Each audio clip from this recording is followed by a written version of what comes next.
Hey guys, this is पीट tiger और आज की इस वीडियो में मैं आपकी सबसे ज़्यादा फेवरेट कॉमिक बुक सीरीज़ दोबारा लेकर आ गया हूँ जिसका नाम है द न्यू एवेंजर्स। ये सीरीज़ आप लोगों ने बहुत ज़्यादा पसंद करी थी मेरे चैनल के ऊपर और इसके तकरीबन मैं पहले 15 इश्यूज शेयर कर चुका था, लेकिन क्योंकि बहुत सारे इवेंट इससे पहले और इसके बाद हुए थे तो मैंने इस सीरीज़ को बीच में रोक दिया था और मैंने कहा था कि मैं पहले पूरी अपनी टाइमलाइन सेट कर लूँ, फिर एक वक्त आएगा जहाँ से मैं दोबारा न्यू एवेंजर्स की सीरीज़ को कंटिन्यू करूँगा।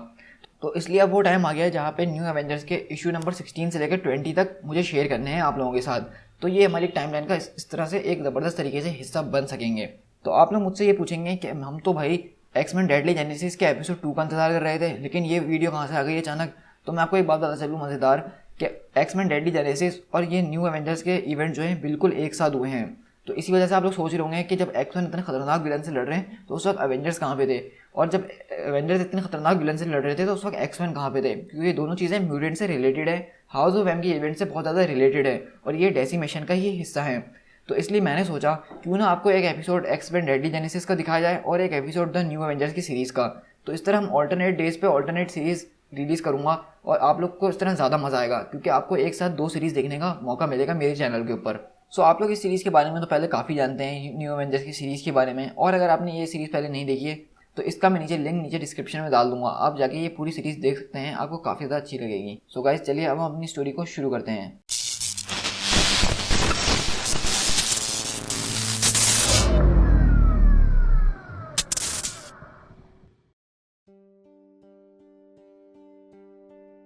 तो स्टोरी की शुरुआत बहुत ड्रामेटिकल लुक से होती है। हम यहाँ पे देखते हैं अर्थ का बाहर से एक नज़ारा और उसके साथ हम देखते हैं कि वो एनर्जी जो अर्थ के रिवॉल्व कर रही थी, ये एनर्जी हमने हाउस ऑफ एम के एंड में और एक्स-मेन डेडली जेनेसिस में भी देखी थी। ये सेम वही एनर्जी है जो उस शटल को हिट करी थी और उस चट्टान को हिट करी थी जिसके अंदर वो इतना खतरनाक म्यूटेंट था जो कि हम एक्स-मेन डेडली जेनेसिस के अंदर देख रहे हैं। तो वो तो उन्होंने वहाँ पे से एक हिट करवाया था उस एनर्जी से, लेकिन असल बात ये थी कि ये सारी एनर्जी गई कहाँ। तो हम देखते हैं कि ये सीधा एनर्जी जो है पूरी की पूरी एक शहर में आके गिर जाती है और वहाँ पे जो होता है तकरीबन वो पूरा शहर ही तबाह हो चुका होता है, गाड़ियाँ, बिल्डिंग्स, हर चीज़ वहाँ पे जल के राख हो गई होती है इसकी एनर्जी से। और हम देखते हैं कि उसी एनर्जी में से एक चीज़ मर्ज होती है, यानी कि एक ह्यूमन बीइंग टाइप की चीज़ मर्ज होती है जो कि लग तो इंसान ही रहा है, लेकिन उसकी पूरी बॉडी इस एनर्जी से ग्लो कर रही है और ऐसा लग रहा है कि ये एनर्जी उसको ज़बरदस्ती दी गई है। और हम देख रहे हैं कि वो बहुत ज़ोर ज़ोर से चिल्ला रहा है इस एनर्जी की वजह से। फिर हम यहाँ से शिफ्ट होते हैं शील्ड हेली कैरियर के अंदर, जहाँ पे मारिया हिल ने इस वक्त कमांड संभाला हुआ है, क्योंकि आपको पता है कि निक फ्यूरी भागे हुए हैं। अगर आपको नहीं पता वो क्यों भागे हुए हैं तो आप जाके सीक्रेट वॉर का इवेंट देखें जो कि मैंने अपने चैनल पे पहले ही शेयर कर चुका हूँ। तो हम यहाँ पे देखते हैं कि मारिया हिल जो अपने एजेंट से बोलती है कि मुझे टोनी स्टार्क से बात करनी है, फ़ौरन कॉल लगाओ। तो हम देखते हैं मारिया हिल यहाँ टोनी को तो पहले बोलती है कि तुमने एवेंजर्स को पब्लिक कर दिया, ये कुछ ज़्यादा जल्दी नहीं हो गया, मुझे तुमसे इतनी जल्दी की उम्मीद नहीं थी। तो स्टार्क बोलता है कि हाँ मैंने वो जल्दी कर दी, लेकिन इस वक्त ये बताओ कि तुम्हारे पास बात करने के लिए है क्या, क्योंकि मैं 2 दिन से सोया नहीं हूँ और मुझे इस वक्त काफ़ी ज़्यादा नींद आ रही है, तो क्या तुम प्लीज़ जल्दी करोगी।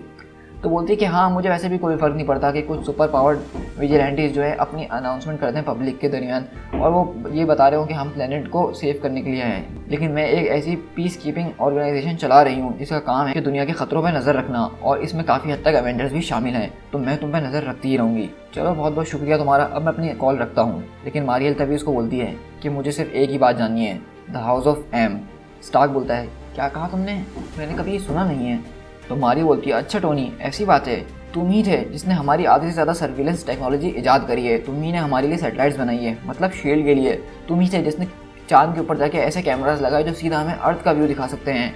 और तकरीबन अब से 1 हफ्ता पहले एक्स-मेन का ब्लैकबर्ड जहाज़ और एवेंजर्स का क्वीन जेट जो है जिनोशा की तरफ गया था, मतलब साथ, और उसके फ़ौरन बाद ही तकरीबन फ़ौरन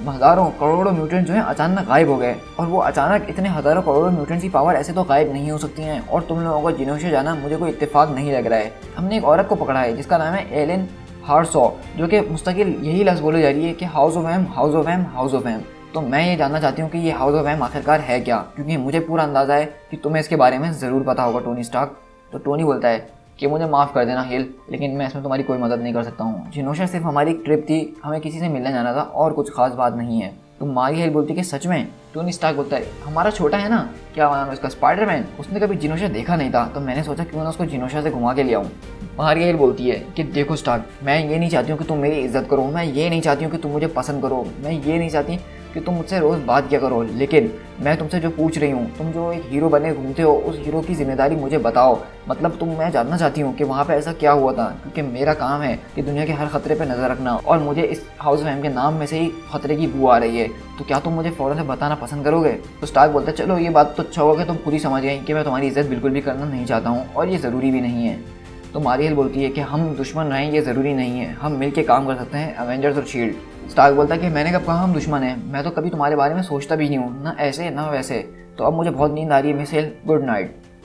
और हम इस तरह देखते हैं कि टोनी स्टार्क जो है फ़ौरन से वो फ़ोन काट देता है। तो यहाँ से मैं आपको कुछ बातें क्लियर करते हुए चलता हूँ, क्योंकि आप थोड़ा कन्फ्यूज होंगे कि ये सब हो क्या रहा है। तो मतलब ये कॉमिक्स जो है हाउस ऑफ एम के इवेंट के तकरीबन एक हफ्ते बाद का है, क्योंकि हाउस ऑफ एम के इवेंट में हमें पता है कि टोनी स्टार्क और मजाज एक्जीवियर वगैरह सब मिलके जो है जिनोशा के आइलैंड पे गए थे, और वहीं पे जाके एकदम एक फ्लैश लाइट छा गई थी, और उसके फ़ौरन बाद जब फ्लैश लाइट हटती है तो सारे म्यूटेंट्स ख़त्म हो चुके होते हैं। तो यहाँ पे हमें देख रहे हैं कि मारियल को कुछ भी नहीं पता कि हाउस ऑफ एम का इवेंट क्या है, उसने बस कुछ लोगों से सुना है और वो समझ रही है कि स्टार्क को पता होगा, जबकि टोनी स्टार्क को भी उस इवेंट के बारे में याद नहीं है, उसको स्पाइडरमैन वगैरह ने बताया है, क्योंकि जिस टाइम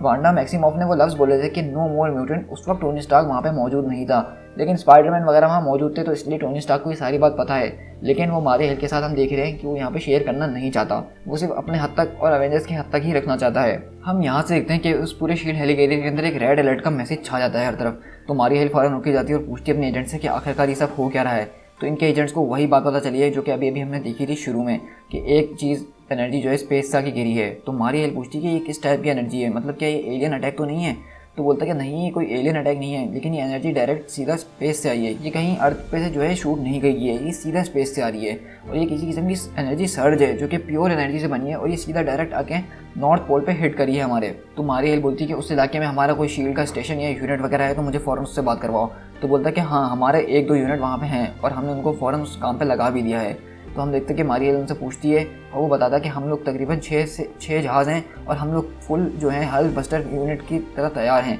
मतलब उनके पास हर किस्म का वेपन, हर किस्म का आर्मर है।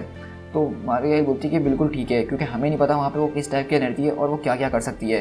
तो पायलट बोलता है कि बस ठीक है, हम बस वहाँ पहुँचने वाले हैं, आप अपनी स्क्रीन के ऊपर देख सकते हैं, हम अपने कैमरास ऑन कर रहे हैं। और हम देखते हैं कि वो चीज़ जो है बहुत तेज़ी से भागते हुए कहीं आगे की तरफ जा रही होती है, और वो पायलट बताता है कि ये कम से कम भी 200 माइल्स पर आवर की स्पीड से चल रहा है। मतलब उनको समझ में नहीं आ रहा कि ये चल रहा है या उड़ रहा है, कि इसकी इतनी ज़्यादा स्पीड है, और बोल रहा है कि ये बहुत तेज़ी से कैनेडियन बॉर्डर की तरफ जा रहा है, बस उसको क्रॉस ही करने वाला है। लेकिन एक मिनट रुको, ये तो रुक गया, और वो हमारी तरफ देख रहा है, हम उससे 22 मील दूर हैं, लेकिन वो तब भी हमें देख सकता है। तो मारियल इतनी देर में बोलती है कि सोल्जर तुम वहाँ से फ़ौरन वापसी लौट आओ, मैं कहती हूँ अपने लोगों को लेकर वापसी लौटो। लेकिन अगले ही हम पल देखते हैं कि वो सारे हेलीकॉप्टर्स और सोल्जर्स मर चुके होते हैं, और उनकी स्क्रीन जो है बिल्कुल ब्लैंक हो जाती है। तो मारियल कहती है कि मुझे फ़ौरन प्रेसिडेंट से बात करनी है, और प्राइम मिनिस्टर को भी कॉल पे लेकर आओ कनाडा के, क्योंकि हमें जो है एक पूरी बटालियन वहाँ पे ले जानी पड़ेगी। ये 2 जहाज़ इनका कुछ नहीं बिगाड़ पाए, उसकी हालत हम देख ही सकते हैं। तो वहाँ पे जो दूसरी एजेंट होती है वो बोलती है कि मैम मेरे ख्याल से आपको किसी एक्सपर्ट्स को सेंड करना चाहिए, ना कि इस तरह अमेरिकन या कैनेडियन आर्मी को। तो मारियल बोलती है कि हाँ तुम्हारी बात सही है, तो फिर उनको बोलो कि कुछ साइंटिस्ट भी उनके साथ भेज दें। तो बोलती है कि नहीं मैम, मैं इस बारे में बात नहीं कर रही हूँ, मैं कह रही हूँ हमें सुपर हीरोज़ भेजने चाहिए, हमें एवेंजर्स को भेजना चाहिए। लेकिन मारिया बोलती है कि नहीं बिल्कुल भी नहीं, मैं उन एवेंजर्स से कभी भी मदद नहीं मांगने वाली। तो बोलती है कि चलो फैंटास्टिक फोर से बात करते हैं, रीड रिचर्ड को फ़ोन पे लेकर आओ, या फिर वहाँ से कौन करीब है उसके बारे में मुझे बताओ, कैनेडा से कौन ज़्यादा करीब है। तो उनके एजेंट बताते हैं कि वेल मैम, कैनेडा से हमेशा करीब तो एक ही टीम रहती है जिसका नाम है अल्फा फ्लाइट, और हम यहाँ से शिफ्ट होते हैं अल्फा फ्लाइट की तरफ। तो बेसिकली मैं अल्फा फ्लाइट की आपको थोड़ी सी हिस्ट्री बता देता हूँ, क्योंकि मैंने अपने चैनल पे अब तक अल्फा फ्लाइट के बारे में कहीं बात नहीं करी, और वो किसी कॉमिक में अपीयर नहीं हुए थे। तो आज ये अपीयर हुए हैं, तो मैं इनकी थोड़ी सी हिस्ट्री आपको बता दूँ। तो बस आप सीधे सीधे अल्फाज में ये समझ लें कि जिस तरह अमेरिका के अंदर एवेंजर्स हैं, उस तरह कनाडा के अंदर अल्फा फ्लाइट है।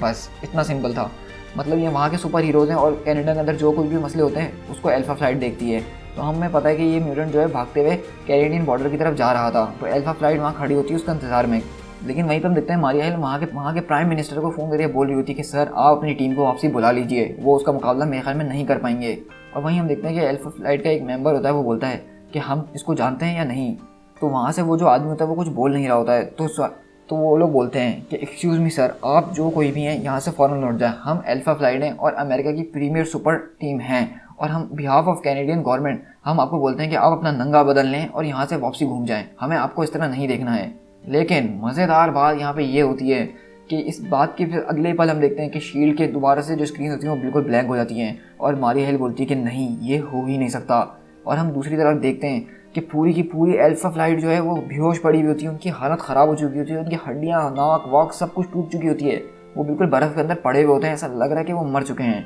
और हम देख रहे हैं कि वो एनर्जी जो है आगे की तरफ बढ़ जाती है। मतलब यहाँ से अंदाज़ा लगा सकते हैं कि ये एनर्जी कितनी ज़्यादा खतरनाक है। और हम यहाँ से शिफ्ट होते हैं कि मारिया हिल जो है डायरेक्ट प्रेसिडेंट से कॉल पे बात कर रही होती है और बोलती है कि मिस्टर प्रेसिडेंट, मुझे नहीं लगता है कि अब आपको वहाँ पे और आदमी भेजने चाहिए, क्योंकि हम ऑलरेडी शील्ड की कन्वॉय, कनाडा के मोस्ट पावरफुल अल्फा फ्लाइट की टीम और बहुत सारे इस तरह के छोटे मोटे शील्ड एजेंट्स को हम पहले ही खो चुके हैं और मुझे कोई आइडिया नहीं है कि ये चीज़ क्या है और ये क्या क्या कर सकती है। तो मुझे नहीं लगता कि हमें अपने और बंदों को वहाँ पर भेज के ख़तरा मोल लेना चाहिए, बल्कि हमें कुछ ऐसा करना चाहिए जिसकी वजह से हमें थोड़ा टाइम मिल सके इस बारे में सोचने में। लेकिन ये चीज़ जो कुछ भी है, ये जैसे जैसे आगे बढ़ते जा रही है, लोगों की जान खतरे में बढ़ती जा रही है, तो हमें ऐसा कुछ चाहिए जो उसको रोक के रख सके और तब तक हम पता लगाएं कि ये चीज़ आखिरकार है क्या। तो मिस्टर प्रेसिडेंट बोलते हैं कि हाँ, मुझे पता है इन सब बारे में, तुम मुझे मत बताओ, क्योंकि इस वक्त मैं जो हूँ व्हाइट हाउस के सिचुएशन रूम के अंदर हूँ और सेक्रेटरी ऑफ डिफेंस मेरे बराबर में ही खड़े हैं, वो मुझे सारी सिचुएशन बता रहे हैं और वो मुझे मशवरा दे रहे हैं कि हमें इसके आगे कुछ सुपर हीरोज़ डाल देनी चाहिए ताकि वो उनसे लड़ता रहे और हमें कुछ टाइम मिल जाए।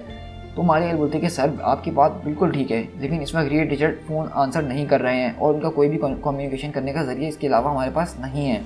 तो मिस्टर प्रेसिडेंट बोलते हैं कि वो ब्रेनियक हमेशा कहाँ पे मसरूफ़ रहता है, कभी वो इस स्पेस में रहता है, कभी वो किसी डायमेंशन में रहता है, क्या वो अपने घर पे नहीं रह सकता? और वो मिस्टर प्रेसिडेंट पूछते हैं तो एक्समैन का क्या हुआ, एक्समैन भी तो संभाल सकते हैं। तो बोलती है मारिया हिल कि सर, एक्समैन की अब ऐसी पोजीशन नहीं है कि वो इस तरह के मामलों को हैंडल कर सकें। तो मिस्टर प्रेसिडेंट बोलते हैं कि एवेंजर्स को बुलाओ ना, वो जो अभी नए नए टीवी के ऊपर हैं उनको वहाँ पर भेज दिया जाए। तो मारिया हिल बोलती है कि सर, मुझे नहीं लगता कि ये आइडिया बिल्कुल भी अच्छा है, लेकिन मिस्टर प्रेसिडेंट उसकी बात काटते हैं और बोलते हैं कि मुझे बिल्कुल ऐसा लग रहा है कि इस वक्त आपकी एरोगेंस आपके काम के बीच में आ रही है और इसी एरोगेंस की वजह से हज़ारों करोड़ों लोग मारे जा सकते हैं। तो मेरा आपसे सवाल ये है कि आप ऐसी क्या मासूम जानों को मरने देंगी अपनी एरोगेंस के चक्कर में, इसलिए आप एवेंजर्स को कॉल नहीं करना चाह रही? तो मारिया हिल बोलती है कि नहीं सर, ऐसी बिल्कुल भी बात नहीं है, मैं बस यही सोच रही थी कि कनाडा की सुपर हीरो टीम जो कि इतनी ज़्यादा ताकतवर थी, उस टीम का जो है उस चीज़ पर कोई इफेक्ट नहीं हुआ, तो मैं सोच रही हूँ कि ये एवेंजर्स क्या उखाड़ लेंगे उसका। तो प्रेसिडेंट बोलते हैं कि वहाँ पर उनकी टीम में कैप्टन अमेरिका हैं और कुछ ना कुछ वो हमेशा ऐसा कर लेते हैं जिसकी वजह से वो जीत जाते हैं। और प्रेसिडेंट पूछते हैं और ये बताओ कि ये एलियन इस वक्त जहाँ कहाँ पर आए? तो मारिया हिल बोलती है कि सर, इसने अभी अपना रास्ता बदल लिया है, ये साउथ वेस्ट कोऑर्डिनेट की तरफ आ रहा है, मेरा मतलब ये है कि ये सीधा अमेरिका की तरफ आ रहा है। तो मिस्टर प्रेसिडेंट बोलते हैं कि बस मैंने फैसला कर लिया है, अब तुम्हें पता है कि तुम्हें क्या करना है। और ये बोल के मिस्टर प्रेसिडेंट फ़ोन काट देते हैं। तो वहाँ पर मारिया हिल अपना सर झुका के खड़े हो जाती है। तो हम यहाँ पे देख रहे हैं कि मिस्टर प्रेसिडेंट जो हैं वो एवेंजर्स का एक तरह से इस्तेमाल करना चाह रहे हैं, उनको एवेंजर्स से कोई खास लगाव नहीं है। और मारिया हिल दूसरी तरफ जो है वो एवेंजर्स को कॉल नहीं करना चाह रही है अपनी एरोगेंस की वजह से। लेकिन वहाँ पे जो उसकी एजेंट खड़ी होती है वो पूछती है कि मैम, अब बताएं अब हम क्या करें? तो मारिया हिल मजबूर होकर बहुत ज़्यादा गुस्से में बोलती है कि Avengers assemble, to be continued.